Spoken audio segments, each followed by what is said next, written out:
Really, we've said everything we need to say, and maybe you guys could talk about waterboarding.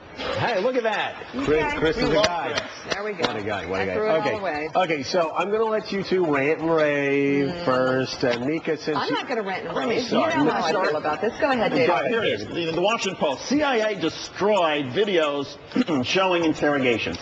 Now, there's a big problem with that to start, and that is, why can't the CIA put it in a safe place in the CIA that's supposed to be secret where nobody can get it? Why do they have to destroy a video because they fear, and why somehow can't they just fuzz out the faces of the guys who And secondly, what is it that they're doing in these videos that they're trying to hide? Are they torturing people? Hey, maybe. they're torturing people, waterboarding people, things that are illegal, things that will get our soldiers tortured with the same stuff because people are going to be so infuriated when they see this kind of stuff.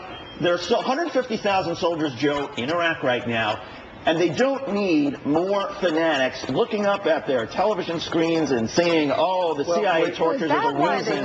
Actually, which is a good. So, David, you're saying it's a good thing they destroyed the tape, so our enemies can't see it. No, he's just explaining the real reason. It's a good thing they destroyed the tape. It's a really, really bad thing that they felt they needed to destroy something. In other words, it's a really bad thing that they were doing some sort of torture or waterboarding in the first place, and that is revolting. Let me ask you this on a much smaller scale. It's the whole sausage factory deal where making legislation is like making sausage. You don't want people to see it. Would you like the cameras to be running nonstop in the Hardball's newsroom and have that run on a stream? Absolutely, because we're not doing anything that we're embarrassed about. There's nothing that would embarrass Hardball or their show or MSNBC. But the fact of the matter, you can tell that this was a canard because of one thing. You only need one thing. The excuse is, oh, we're worried that we might put our interrogators in legal jeopardy.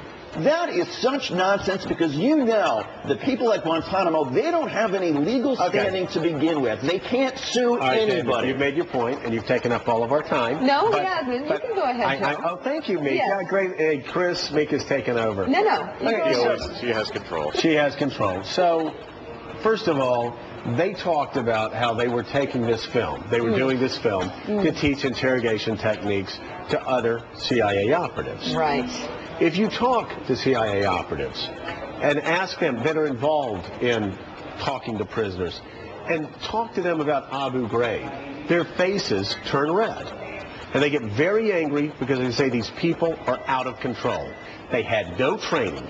They didn't know how far to push these people to get information. They didn't know, what they could do. And we're not talking about killing them. It was very scattered. If you talk to somebody who's been in the CIA for 20 years, 25 years, and have been interrogating for 20, 25 years, they talk about how critically important it is to be in a controlled environment, to know exactly what you're going to do. Because let's face it, most humans, for the most part, respond to outside stimuli the same. And so when it's in a controlled environment, when they know what's going on, they understand whether somebody is going to be killed by waterboarding or not. And again, the reason why we always bring up waterboarding is because, for me at least, is because this is what was used against Khalid Sheikh Mohammed, the mastermind of 9/11. And there is no doubt he produced a treasure trove of information, not only for our intelligence community, but the entire world. So if they... We don't know that he did it because of waterboarding. We know that he was waterboarded, but we don't know that he provided an information. Okay, well, David, that was the report in Newsweek. And let me just say, I do not, and I will go back to what I'm saying again, I do not want videos of our interrogation techniques getting out on YouTube. Then why are we doing it in the first place? If the fear is because we live in a dangerous world. And John McCain said it doesn't work. It doesn't work. How do you know that it works? Unfortunately, we know, according to reports from Newsweek going back to 2002, that it did work. It worked on the man that blew up the World Trade Center. Interrogation worked. We don't know what the tactics were that worked. Well, let me just tell you again. The reports are now 5 years old that waterboarding played a pivotal role. And I don't, it's this idea. Joe, you are too good of an American. You're too good of a human being to be supporting of something this barbaric and this illegal. And David, you are too smart of a human being to be that naive to suggest that we live in this wonderful world where we can sit down and say, Khalid, would you like a chocolate? Okay, no, but this... Khalid, please, Would you like some cocoa? You know what bothers me, David? What bothers me is, hold on. What bothers me is you get people that live where I live right now, half of the time, on the Upper West Side of Manhattan, sipping their soy lattes from Starbucks, passing judgment on people who are on the front lines in the war on terror. And I find that, not what you're saying, that I find it deeply offensive when people suggest that these people are barbaric and that what they're doing is horrible. We live in a dangerous, dangerous world, and we have to do something that I don't want videotaped and put on YouTube. The argument the two of you are having, though, is the fundamental question that we have to think about as we move into the future and what we want to look like as a country and how we want our soldiers treated when they are taken into custody and what requirements we need to hold on the rest of the world.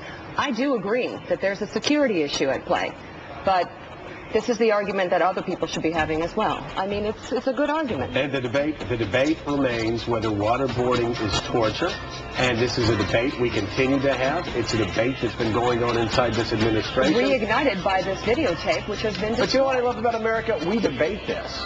And in fact, we have idiots on sidewalks in America being waterboarded, and we show it to all of America.